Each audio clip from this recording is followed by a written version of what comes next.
السلام علیکم ورحمۃ اللہ وبرکاتہ۔ معزز ناظرین، 27 رجب سن 1290 یہ امت مسلمہ کو ایک سبق دیتی ہے۔ ہر امت اور ہر قوم اپنے پچھلے حالات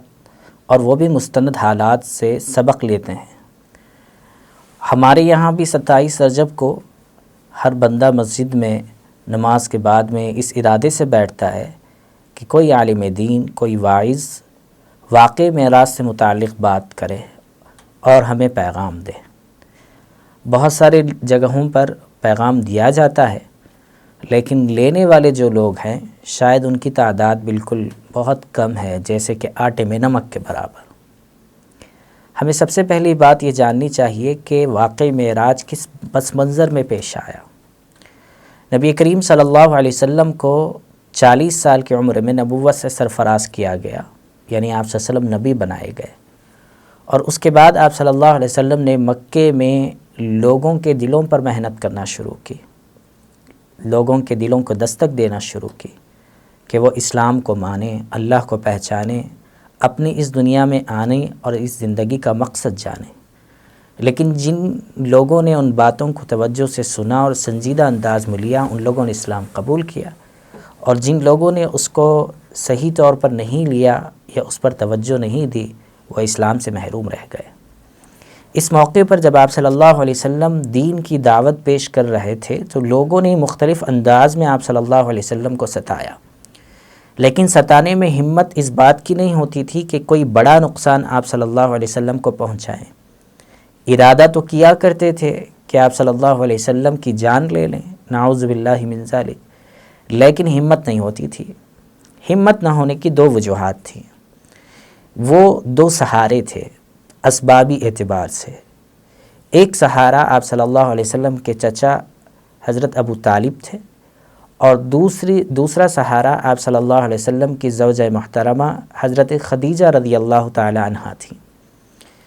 کہ باہر اگر کچھ مسائل آتے تو لوگ جو ہے حضرت ابو طالب کی وجہ سے آپ صلی اللہ علیہ وسلم کو نقصان پہنچانے سے روکے رہتے، کیونکہ وہ آپ کے لیے بہت بڑا سہارا تھے، آپ کے چچا تھے، اور ان کا ایک مقام اور منصب تھا۔ اور جب باہر کے مسائل آپ صلی اللہ علیہ وسلم لے کر غمگین ہوتے تو گھر کے اندر حضرت خدیجہ رضی اللہ تعالی عنہا اس کو سولو کرتی تھی، سمجھاتی تھی کہ آپ فکر نہ کریں، آپ کی یہ بات، آپ کا یہ پیغام ضرور لوگوں تک پہنچے گا، آپ اس کے بارے میں زیادہ فکر نہ کریں۔ تو گویا باہر کے سلسلے میں ایک بند تھی، وہ حضرت ابو طالب تھے، جن کی وجہ سے لوگ زیادہ نقصان نہیں پہنچا سکتے تھے، اور فکر لے کر جب آپ صلی اللہ علیہ وسلم گھر آتے تو گھر میں اہلیہ محترمہ اس کو حل کرتی تھی، تسلی دیتی تھی، دلی سکون کا ذریعہ بنتی تھی۔ لیکن سن 12 نبوی میں یہ دونوں انتقال کر گئے۔ جب انتقال کر گئے تو آپ صلی اللہ علیہ وسلم بڑے مغموم ہوئے، غمزدہ ہوئے، اور آپ نے دیکھا کہ مکہ کے لوگ اس درجے ذوق اور شوق نہیں دکھا رہے ہیں جس درجے آپ صلی اللہ علیہ وسلم امید رکھتے تھے۔ تو آپ صلی اللہ علیہ وسلم نے سفر کیا طائف کا، تاکہ وہاں کے لوگوں کو جا کر پیغام پہنچا سکے، لیکن وہاں کے لوگوں نے بھی جو ہے بجائے اس دعوت کو قبول کرنے کے آپ صلی اللہ علیہ وسلم کو بہت ستایا، اور وہ پورا واقعہ سیرت کے کتابوں کے اندر لکھا ہے کہ آپ نے لوگوں کے پتھر کھائے، آپ صلی اللہ علیہ وسلم نے لوگوں کی گالیاں سنی، حالت یہ ہو چکی تھی کہ خون جسم اطہر سے نکل کر قدم مبارک پر جم گیا تھا۔ لیکن اس وقت میں بھی آپ صلی اللہ علیہ وسلم کو امت کی اتنی فکر تھی کہ آپ صلی اللہ علیہ وسلم نے ان کے لیے ہدایت ہی کی دعا کی، ان کے سلسلے میں کوئی ایسی بات نہیں کی جس سے امت کا نقصان ہوتا یا ملت کا نقصان ہوتا۔ اس پورے واقعے کو دیکھ کر اللہ تعالیٰ نے یہ ارادہ فرمایا اور یہ سوچا کہ میرے محبوب بہت زیادہ غمزدہ ہیں اس وقت میں، ان کے جو ظاہری اسباب تھے وہ بھی دنیا سے رخصت ہو چکے،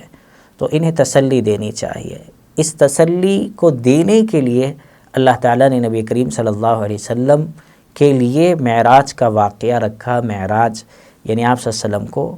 آسمانوں پر بلایا۔ بیسکلی معراج کے جو ہے دو حصے ہیں اس سفر کے، ایک جو ہے مکہ مکرمہ سے بیت المقدس تک جسے اسرا کہا جاتا ہے، اور دوسرا جو ہے مسجد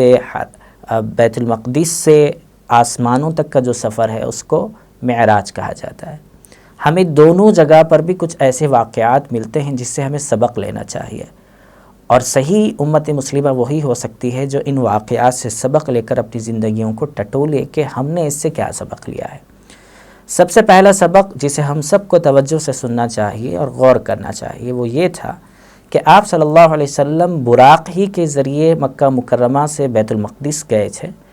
اور وہاں پر جا کر آپ صلی اللہ علیہ وسلم نے اپنے براق کو باندھا،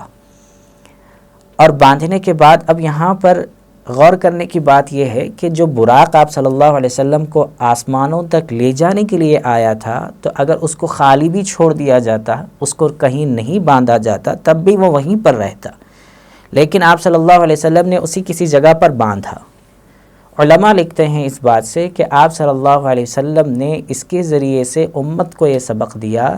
کہ توکل نام ہے اس چیز کا کہ آدمی اسباب کو اختیار کرے اور اس کے نتیجے کو اللہ کی ذات پر چھوڑے۔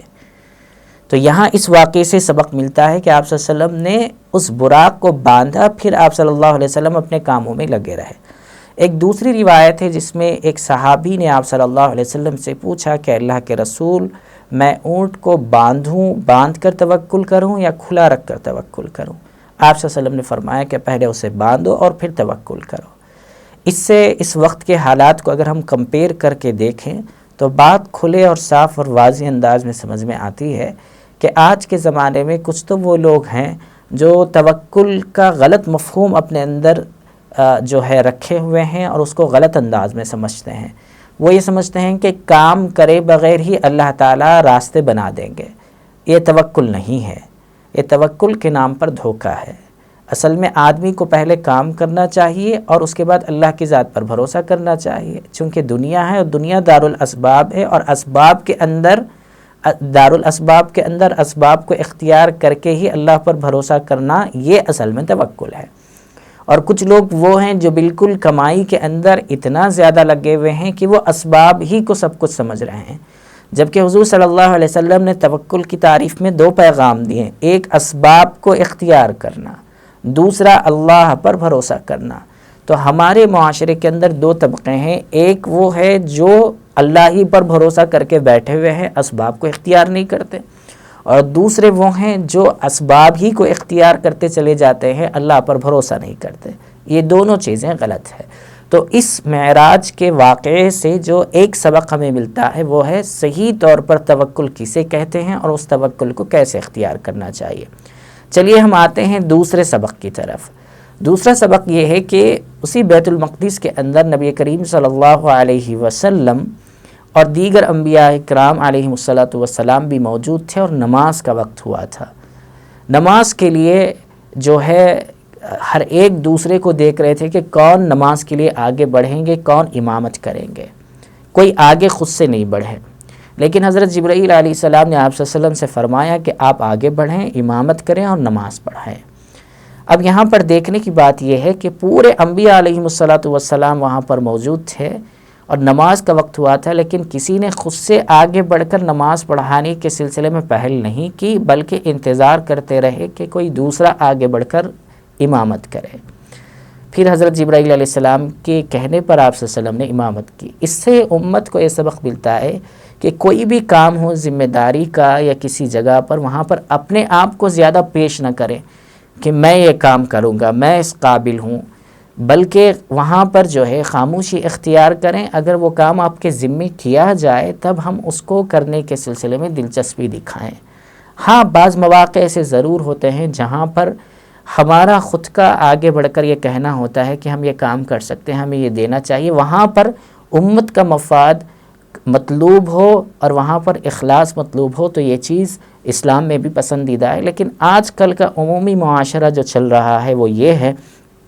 کہ ہم اس کے اہل بھی نہیں رہتے، ہمیں اس طرح کا کام بھی نہیں آتا، لیکن ہم اپنے آپ کو پیش کرتے رہتے ہیں کہ ہم اس قابل ہیں۔ تو سبق دیا گیا کہ اس میں اپنے آپ کو کبھی بھی زیادہ پہل نہ کریں، اپنے آپ کو مقدم نہ رکھیں۔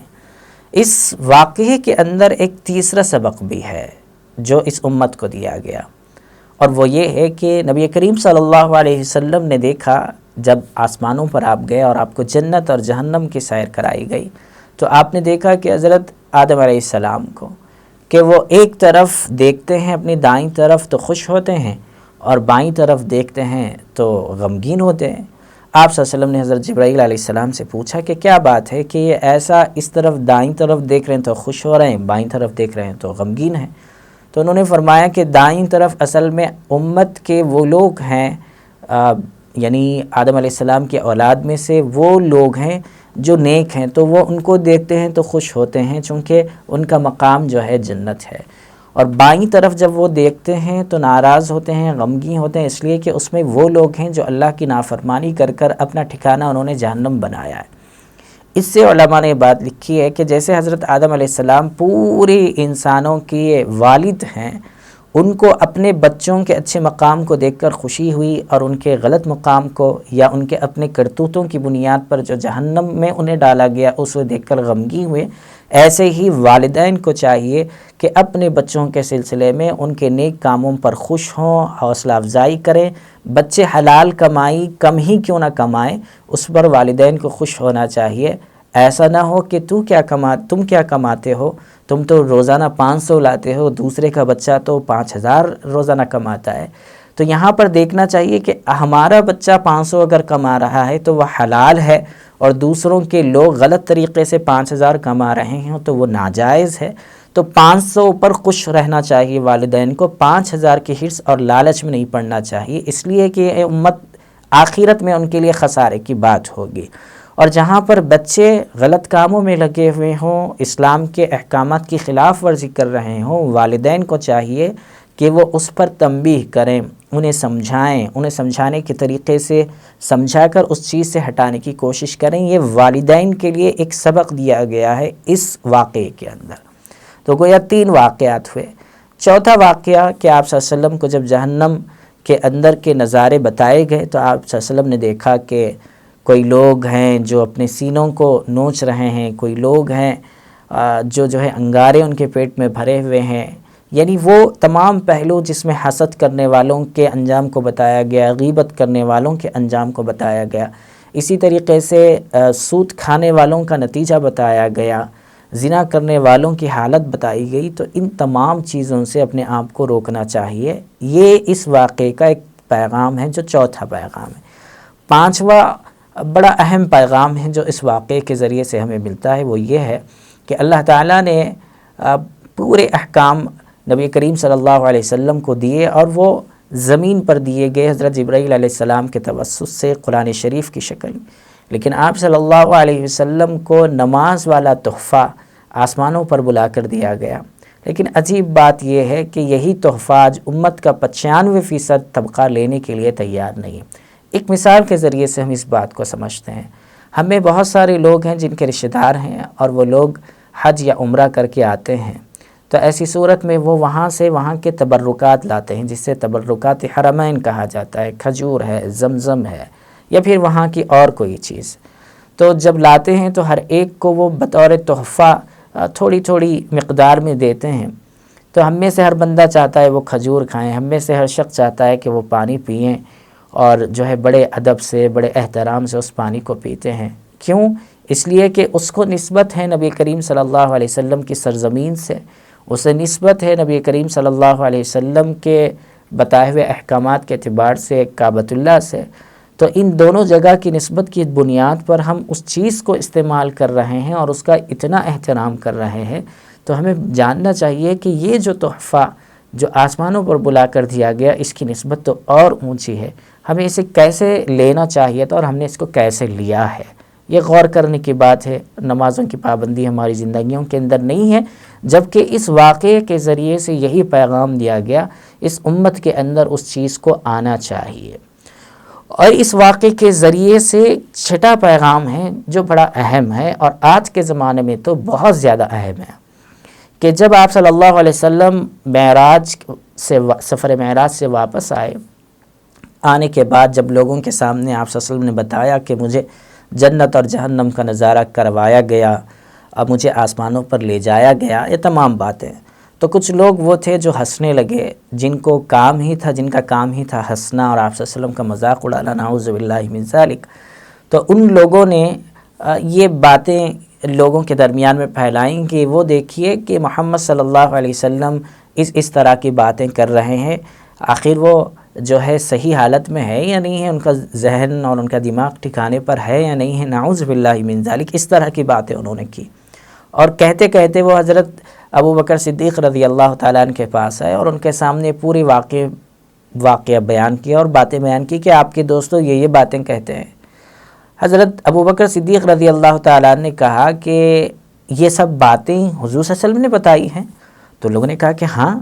ان لوگ یہ سوچ کر آئے تھے کہ اس طرح کی باتیں ہم حضرت صدیق اکبر کے سامنے کہیں گے تو وہ بھی اس بارے میں شک میں پڑ جائیں گے کہ حضور نے ایسے کیسے کہا، ایسا کیسا ہو سکتا ہے، کوئی آدمی تھوڑے ہی وقت میں کیسے آسمانوں کا سفر کر سکتا ہے، اسے کیسے دکھایا جا سکتا ہے، یہ سب باتوں کے بارے میں وہ شک میں آ سکتے ہیں۔ یہ تصور کر کے ان لوگوں نے ان کے سامنے باتیں بتائیں، لیکن قربان جائیے حضرت صدیق اکبر رضی اللہ تعالیٰ عنہ پر، انہوں نے یہ سننے کے بعد میں کہا کہ یہ باتیں حضور صلی اللہ علیہ وسلم نے بتائی ہیں؟ ان لوگوں نے کہا کہ ہاں حضور صلی اللہ علیہ وسلم ہی یہ باتیں بتا رہے ہیں۔ تو انہوں نے کہا کہ اگر حضور صلی اللہ علیہ وسلم نے باتیں بتائی ہے تو اس میں کوئی شک کی گنجائش نہیں ہے، یہ باتیں صحیح ہے اور میں اس پر یقین کرتا ہوں۔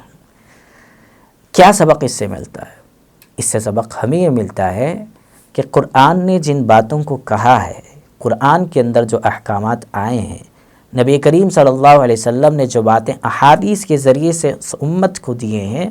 اس پر ہمارا یقین ایسے ہی ہونا چاہیے جیسے کہ حضرت ابو بکر صدیق رضی اللہ تعالیٰ عنہ نے یقین کیا تھا۔ اور جب جا کر اللہ تعالیٰ کی مدد اور نصرت بندوں پر آئے گی۔ ہمیں آج کل بہت سارے اسلامی احکام کے سلسلے میں اپنے ذہن میں شکوک و شبہات شروع ہو جاتے ہیں کہ بھی یہ حکم کیوں ہے اسلام میں، یہ عقل میں نہیں آتا،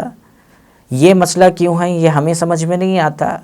ایسا کیسا اسلام نے حکم دے دیا۔ اس قسم کے خیالات اور اس قسم کے تصورات آج کا اپڈیٹ ماڈل طبقہ کر رہا ہے، جبکہ انہیں نہیں معلوم، اور جبکہ ہمیں سمجھنا چاہیے کہ دیکھیے اسلام جس وقت میں آیا تھا، اسلام کی تعلیمات قیامت تک کے لیے آنے والی پوری امت کے لیے ہے، پوری امت کے لیے احکامات دیے گئے ہیں۔ تو جس وقت اللہ نے بھیجا تھا اور جس وقت تک کے لیے بھیجا تھا، وہ تمام وقت اور وہ تمام ڈیوریشن اللہ کے یہاں ایک جیسا ہے۔ سمجھنے کی غلطی ہماری ہے، ہماری عقل کی ایک حد ہوتی ہے جہاں پر جا کر بات رک جاتی ہے، ہمیں سمجھ میں نہیں آتی۔ تو جو چیزیں ہمیں سمجھ میں نہیں آتی اس پر اللہ سے مانگنا چاہیے کہ اللہ آپ نے حکم دیا ہے تو ضرور اس کے اندر کوئی فائدہ، کوئی حکمت ہوگی، ہم اس کو تسلیم کرتے ہیں۔ تو یہ چند اسباق تھے اس وقت کے اعتبار سے جو ہمیں سمجھنا چاہیے اور اس کو اپنی زندگیوں کے اندر لانا چاہیے، اور یہ تمام باتیں ہم خود غور کریں کہ ہم کیا کر رہے ہیں اور کدھر جا رہے ہیں۔ یہ ویڈیو خود آپ لوگ اگر دیکھ رہے ہیں یا آپ لوگ دیکھ چکے ہیں تو دوسروں تک ضرور پہنچائیں، چونکہ اس وقت میں ان تمام باتوں پر توجہ کرنا اور اس کو زندگی میں لانا بہت زیادہ ضروری ہے۔ اللہ تعالیٰ سے دعا ہے کہ اللہ تعالیٰ ہمیں صحیح علم اور عمل کی توفیق عطا فرمائے۔